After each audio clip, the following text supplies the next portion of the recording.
Hello friends, நீங்கள் தினமும் Google, YouTube, Amazon, Instagram இப்படி நிறைய வெப்சைட்ஸை ஓப்பன் பண்ணியிருப்பீங்க.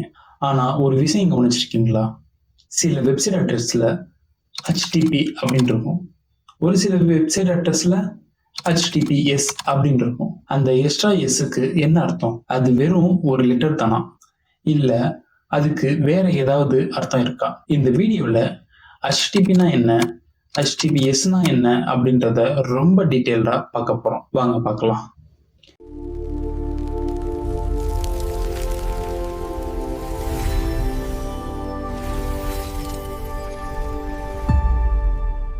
நம்ம வீடியோ ஸ்டார்ட் பண்றதுக்கு முன்னாடி ஒரு சின்ன கொஸ்டின். 2 பேர் பேசிக்கிட்டு இருக்காங்க, அவங்களுக்குள்ள எப்படி கம்யூனிகேஷன்ஸ் இருக்கும்? 2 பேருக்கும் புரிகிற ஒரு காமன் லாங்குவேஜ்ல தான் பேசுவாங்க. அப்பதான் ஒருத்தர் என்ன சொல்றன்றத புரிஞ்சுக்கிட்டு இன்னொருத்தர் அதுக்கு பதிலளிக்க முடியும். அதே மாதிரி ப்ரௌசருக்கும் சர்வருக்கும் கம்யூனிகேட் பண்ண ஒரு காமன் லாங்குவேஜ் தேவைப்படும். அந்த லாங்குவேஜ் தான் HTTP.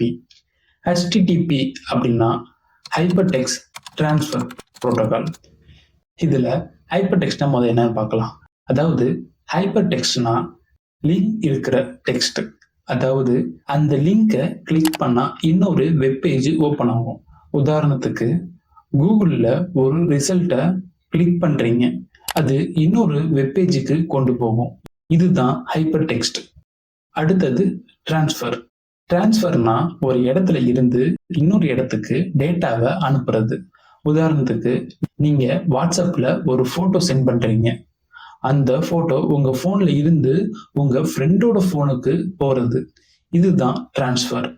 ஃபைனலா புரோட்டோகால்.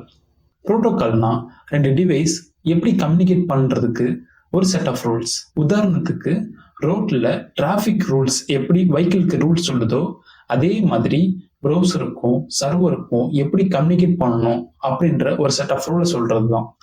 ஒரே லைன்ல சொல்லணும்னா ஹைப்பர் டெக்ஸ்ட்ன்றது லிங்க் இருக்கிற டெக்ஸ்ட், டிரான்ஸ்ஃபர்ன்றது டேட்டாவை அனுப்புறது, புரோட்டோகால்ன்றது கம்யூனிகேஷன் ரூல்ஸ்.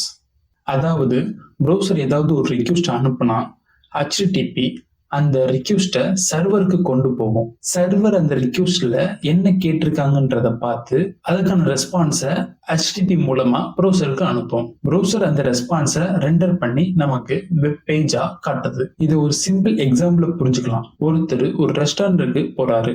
அவரு நேர கிச்சனுக்கு போய் செஃப் கிட்ட ஆர்டர் சொல்ல மாட்டாரு. முதல்ல வெயிட்டர் கிட்ட தன்னோட ஆர்டரை கொடுப்பாரு. வெயிட்டர் அந்த ஆர்டரை கிச்சனுக்கு கொண்டு போய் செஃப் கிட்ட சொல்லுவாரு. செஃப் அந்த ஃபுட்டை ப்ரிப்பேர் பண்ணி முடிச்சதும் வெயிட்டருக்கு கொடுப்பாரு. அதுக்கப்புறம் வெயிட்டர் அந்த ஃபுட்டை கஸ்டமருக்கு கொண்டு வந்து சர்வ் பண்ணுவாரு. இதுல கஸ்டமர் தான் ப்ரௌசர், வெயிட்டர் தான் HTTP, கிச்சன் தான் சர்வர், ஃபுட் தான் வெப்சைட்டோட ரெஸ்பான்ஸ். இப்போ HTTP எப்படி ஒர்க் ஆகும்னு புரிஞ்சிருப்பீங்க. அதாவது நம்ம ப்ரௌசர்ல httpexample.com அப்படின்னு சர்ச் பண்ணும்போது ப்ரௌசர் சர்வர் கிட்ட போய் எனக்கு example.comோட வெப்பேஜ் வேணும்னு ஒரு ரிக்வெஸ்ட்டை அனுப்பும். சர்வர் அந்த வெப்பேஜை ரெஸ்பான்ஸா அனுப்பும். ப்ரௌசர் அந்த ரெஸ்பான்ஸை ரெண்டர் பண்ணி நமக்கு டிஸ்பிளே பண்ணணும். இதைத்தான் HTTP கம்யூனிகேஷன் சொல்லுவாங்க.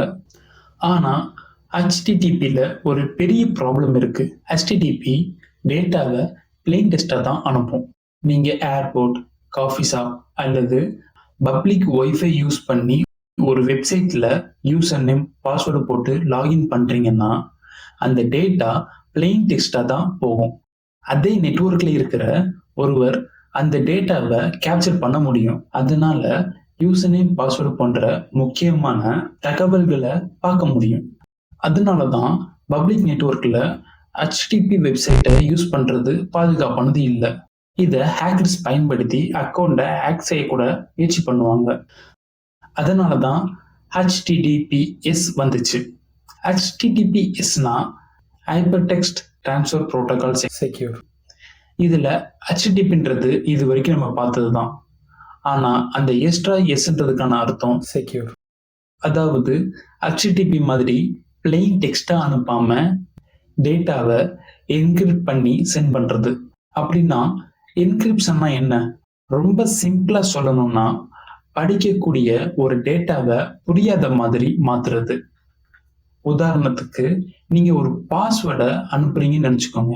HTTP அந்த பாஸ்வேர்டை அப்படியே அனுப்பும். ஆனா HTTPS அந்த பாஸ்வேர்டை இந்த மாதிரி ரேண்டம் கேரக்டரா மாத்தி அனுப்பும். அதாவது ஹேக்கர்ஸ் அந்த டேட்டாவை பார்த்தாலும் அதுல என்ன இருக்கு அப்படின்றது புரியாது.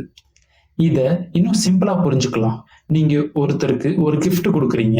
கிஃப்ட wrapper இல்லாம கொடுத்தா எல்லாருக்கும் அது என்ன கிஃப்ட்னு தெரியும். அதுதான் HTTP. ஆனா அதே கிஃப்ட அழகா கிஃப்ட் wrapperல பேக் பண்ணி கொடுத்தா அதை கொடுக்கிற உங்களுக்கும் வாங்குற அவருக்கு மட்டும்தான் உள்ள என்ன கிஃப்ட் இருக்குன்றது தெரியும். இதைத்தான் HTTPSன்னு சொல்லுவோம். இப்போ ஒரு கேள்வி, இந்த செக்யூரிட்டியை யார் கொடுக்குறாங்க? HTTPல சும்மா ஒரு எஸ் மட்டும் போட்டா போதுமா? கண்டிப்பா கிடையாது. அதுக்கு தான் SSL இல்லைன்னா TLS சர்டிபிகேட் தேவைப்படும். இது ஒரு வெப்சைட்டுக்கு டிஜிட்டல் ஐடி கார்டு மாதிரி. நமக்கு ஆதார் கார்டு எப்படி இருக்கோ அதே மாதிரி வெப்சைட்டுக்கு ஒரு அடையாளம். ப்ரௌசர் ஒரு வெப்சைட்டை ஓபன் பண்ணும்போது முதல்ல அந்த வெப்சைட் கிட்ட சர்டிபிகேட் கேட்கும். வெப்சைட் அந்த சர்டிபிகேட்டை அனுப்பும். ப்ரௌசர் அதை வெரிஃபை பண்ணி எல்லாமே சரியா இருந்தா தான் செக்யூரிட்டி கனெக்ஷன் ஆரம்பிக்கும். இங்க இன்னொரு கொஸ்டின், ஒரு வெப்சைட் HTTPS யூஸ் பண்ணுதுன்றது நம்மளுக்கு எப்படி தெரியும்? இதுக்கு ரெண்டு வழி இருக்கு. ஒன்னு URL HTTPSன்னு இருக்கும். ரெண்டாவது ப்ரௌசர் அட்ரஸ் பார்ல நீங்க பாத்தீங்கன்னா ஒரு லாக் ஐக்கான் இருக்கும். ஆனா HTTPS இருக்கு அப்படின்றதுக்காண்டியே ஒரு வெப்சைட்டை பிளைண்டா நம்பிடக்கூடாது. ஏன்னா ஸ்கேம் வெப்சைட்டுக்கும் HTTPS யூஸ் பண்ணலாம். HTTPS அப்படின்றது ஒரு கனெக்ஷன் செக்யூர் மட்டும்தான். வெப்சைட் உண்மையானதா இல்லையா என்பதை அது சொல்லாது. இப்போ உங்களுக்கு HTTPக்கும் HTTPSக்கும் உள்ள வித்தியாசம் புரிஞ்சிருக்கும். ஒரு எக்ஸ்ட்ரா எஸ் மட்டும் இல்ல, அது இணையத்துல நம்ம டேட்டாவை பாதுகாப்பா பயணம் செய்ய உதவுற ஒரு டெக்னாலஜின்னு. அடுத்த முறை ஒரு வெப்சைட்டை ஓபன் பண்ணும்போது ப்ரௌசர் அட்ரஸ் பார்ல இருக்கிற லாக் ஐக்கானை ஒரு தடவை கவனிச்சு பாருங்க. இந்த வீடியோ உங்களுக்கு யூஸ்ஃபுல்லா இருந்தா லைக் பண்ணுங்க, ஷேர் பண்ணுங்க, டெக் வித் RVK சேனலை சப்ஸ்கிரைப் பண்ணுங்க. அடுத்த வீடியோவில் மீண்டும் சந்திப்போம். நன்றி.